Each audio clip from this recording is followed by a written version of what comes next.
नमस्कार मित्रों, Indian SRJ परिवार में आप सभी का स्वागत है। भारत और उसमें संचालित विकास परियोजनाओं के महत्वपूर्ण जानकारी प्रदान करने के क्रम में आज हम आपको कानपुर मेट्रो परियोजना की विशेष जानकारी देने वाले हैं।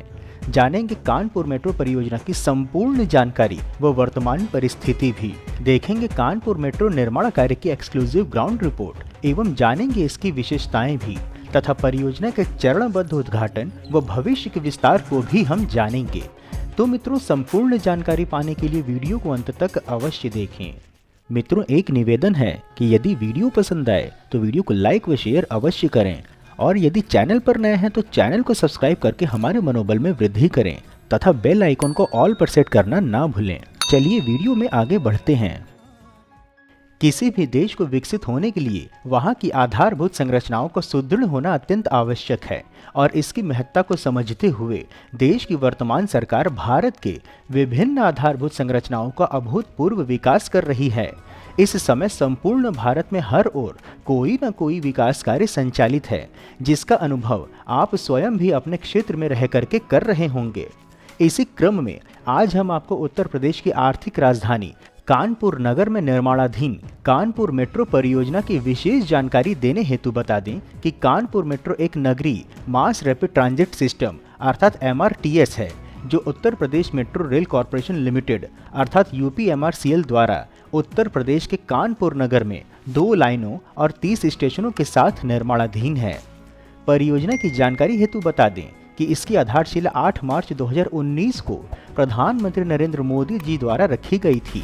परियोजना पर निर्माण 2 चरणों में होना है और इसकी प्रथम चरण के कानपुर मेट्रो के 8.7 किलोमीटर लंबे प्रायोरिटी कॉरिडोर IIT कानपुर से मोती झील का उद्घाटन भारत के प्रधानमंत्री नरेंद्र मोदी ने 28 दिसंबर 2021 को ही कर दिया था। कानपुर मेट्रो के भूमिगत भाग अर्थात अंडरग्राउंड सेक्शन का उद्घाटन प्रधानमंत्री नरेंद्र मोदी जी द्वारा 24 अप्रैल 2025 को ही किया जा रहा है। निर्माण कार्य की वर्तमान परिस्थिति की छवि दर्शाते हुए बता दें कि इस मेट्रो प्रोजेक्ट को Uttar Pradesh metro rail corporation अर्थात UPMRC द्वारा बनाया जा रहा है, जो इससे पहले लखनऊ मेट्रो को भी सफलतापूर्वक बना चुका है। कानपुर मेट्रो में कुल मिलाकर के 2 कॉरिडोर बनाए जा रहे हैं। पहला IIT से नौबस्ता तक, जिसकी कुल लंबाई है 23.8 किलोमीटर, जिसमें कुल स्टेशन है 22। पहला सेक्शन IIT से मोती झील, जिसमें 9 स्टेशन हैं, वो पूरी तरह से संचालित व तैयार है। दूसरा कॉरिडोर है CSA से 12 तक, जो कि कुल लंबाई 8 किलोमीटर में है। परियोजना में हुए अब तक के विकास की जानकारी देने हेतु बता दें कि दिसंबर 2021 से IIT से मोती झील तक मेट्रो का संचालन आरंभ हो चुका है और आम जनता इसका प्रयोग कर रही है। मेट्रो ट्रेनों को एल्स्टॉम कंपनी द्वारा बनाया गया है और इसमें digital display, automatic door, CCTV camera जैसी अत्याधुनिक सुविधाएं हैं।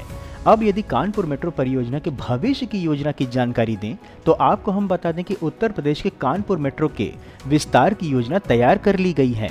इसको लेकर के कानपुर मेट्रो के MD ने कानपुर डेवलपमेंट अथॉरिटी के उपाध्यक्ष और नगर आयुक्त को कार्य योजना भी भेज दी है। कार्य योजना के अंतर्गत 2 चरणों में 7 नए कॉरिडोर पर मेट्रो के परिचालन की योजना है। इससे नगर की ट्रैफिक व्यवस्था में बड़ा परिवर्तन आएगा। योजना के अंतर्गत अगले 10 वर्षों में कानपुर में मेट्रो का विस्तार 75 किलोमीटर की सीमा में होगा। इस प्रकार नगर के 107.3 किलोमीटर क्षेत्र मेट्रो से कनेक्ट हो जाएंगे। इससे नगर वासियों को बिना ट्रैफिक जाम यात्रा करने की सुविधा मिल सकेगी।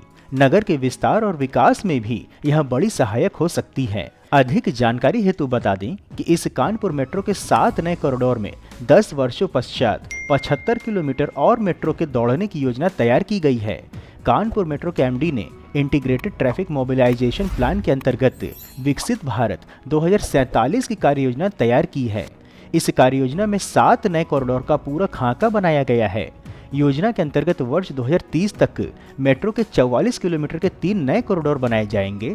वहीं 2035 तक 31 और किलोमीटर के 4 कॉरिडोर का निर्माण किया जाएगा। इस परियोजना से कानपुर नगर के विकास की गति में तेजी आएगी।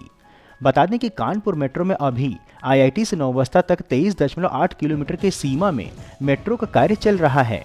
इसमें से 8.6 किलोमीटर अंडरग्राउंड और 15.2 किलोमीटर एलिवेटेड कॉरिडोर का निर्माण होगा। वहीं CSA से 12/8 तक 8.4 किलोमीटर की सीमा में भी मेट्रो की परियोजना पर कार्य संचालित है।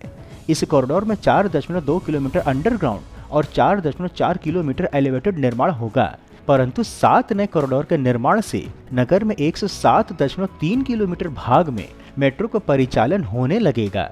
यही नहीं, मेट्रो का विस्तार कैंट से उन्नाव, चकेरी, गंगा बैराज, रमईपुर, बिधुनु और पनकी तक होगा।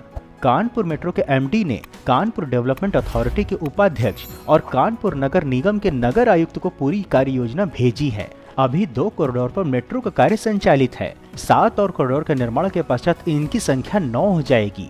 वहीं पनकी से केंद्रीय विश्वविद्यालय कैंट और नौबस्ता से चकेरी वाले 2 कॉरिडोर को छोड़कर बाकी 5 में मेट्रो के एलिवेटेड ही दौड़ाने की तैयारी की गई है।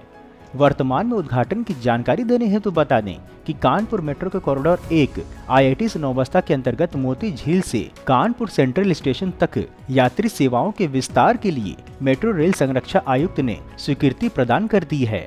पिछले माह 20-21 मार्च को CMRS ने कानपुर मेट्रो रेल परियोजना के उक्त स्टेशन का निरीक्षण किया था। तत्पश्चात उन्होंने यह स्वीकृति प्रदान की थी। विस्तृत निरीक्षण प्रक्रिया के समयावधि में मेट्रो ट्रैक, टनल, स्टेशनों, ramp, viaduct, tunnel ventilation system, signalling system आदि का निरीक्षण किया गया था। इसके अतिरिक्त मोती झील से कानपुर सेंट्रल के मध्य ट्रेन का स्पीड टेस्ट भी किया गया था। मुख्य रूप से मेट्रो परिसरों और ट्रेन में यात्रियों की सुरक्षा से जुड़े प्रावधानों और व्यवस्थाओं का मूल्यांकन किया गया, जिसके आधार पर कानपुर मेट्रो को यात्री सेवा के विस्तार के लिए अपना अनुमोदन प्रदान किया गया है। यह भी बता दें कि कानपुर मेट्रो मोती झील से कानपुर सेंट्रल के मध्य भी पहले ही दिन से ऑटोमेटिक ट्रेन ऑपरेशन अर्थात ATO मोड पर चलाई जाएगी। आमतौर पर आरंभ में मेट्रो ट्रेनों को ऑटोमेटिक ट्रेन प्रोटेक्शन अर्थात ATP मोड पर चलाया जाता है। पर्याप्त तैयारियों और ट्रायल प्रक्रिया से गुजरने के पश्चात ही ट्रेन ATO मोड पर चलाई जाती है।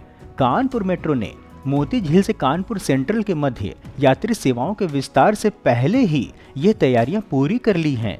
इस मोड में संचालन से जुड़ी अधिकतर क्रियाएं ऑटोमेटिक होने के कारण से किसी भी प्रकार की मानवीय भूल से दुर्घटना की संभावना लगभग ना के बराबर हो जाती है। इस मोड में communication based train control system अर्थात CBTC सिग्नलिंग प्रणाली का प्रयोग किया जाता है। विदित हो कि IIT से मोती झील के मध्य भी कानपुर मेट्रो ट्रेनें ATO मोड पर ही चलाई जाती हैं। महत्वपूर्ण है कि कानपुर मेट्रो केवल एक ट्रांसपोर्ट प्रोजेक्ट ही नहीं, अपितु ये नगर के विकास, पर्यावरण संरक्षण और बेहतर जीवन शैली की ओर एक बड़ा कदम है। तो क्या आपने कानपुर मेट्रो में यात्रा किया है? कैसा रहा अनुभव? नीचे कमेंट्स में हमें अवश्य बताएं। मित्रों, इस प्रकार से उत्कृष्ट वीडियो बनाने का हमारा एकमात्र उद्देश्य है कि देश में हो रहे विकास कार्यों की जानकारी आप तक सही स्वरूप में पहुंचे, क्योंकि देश व धर्म को बदनाम करने वाले अपनी मंशा को फलीभूत करने में लगे हुए हैं और इसके लिए उन्हें वेस्टर्न मीडिया व लेफ्टिस्ट के साथ एंटी इंडिया वालों का सहयोग भी हर प्रकार से मिल रहा है। परंतु हम यह सभी कार्य केवल और केवल अपने दम पर स्वेच्छा से कर रहे हैं, इसलिए आपका सहयोग व समर्थन अत्यंत आवश्यक है। आप हमें आर्थिक सहयोग भी कर सकते हैं तथा वीडियो को अधिक से अधिक लोगों तक साझा करके वैचारिक सहयोग भी कर सकते हैं। मित्रों, हम आशा करते हैं कि आपको कानपुर मेट्रो परियोजना की जानकारी पसंद आई होगी, तो वीडियो को लाइक कर कमेंट बॉक्स में अपने गांव अथवा जिले का नाम अवश्य लिखें एवं यदि कोई सुझाव हो तो वह भी बताएं। इसके अतिरिक्त यदि आप नए दर्शक हैं अथवा अभी तक आपने चैनल सब्सक्राइब नहीं किया है तो हमारे मनोबल में वृद्धि करने के लिए चैनल को सब्सक्राइब अवश्य करें तथा उपलब्ध लिंक के माध्यम से Instagram, X व WhatsApp आदि में जुड़ें भी। फिर मिलेंगे हम नई वीडियो में नई जानकारी के साथ। तब तक के लिए जय हिंद, हर हर महादेव।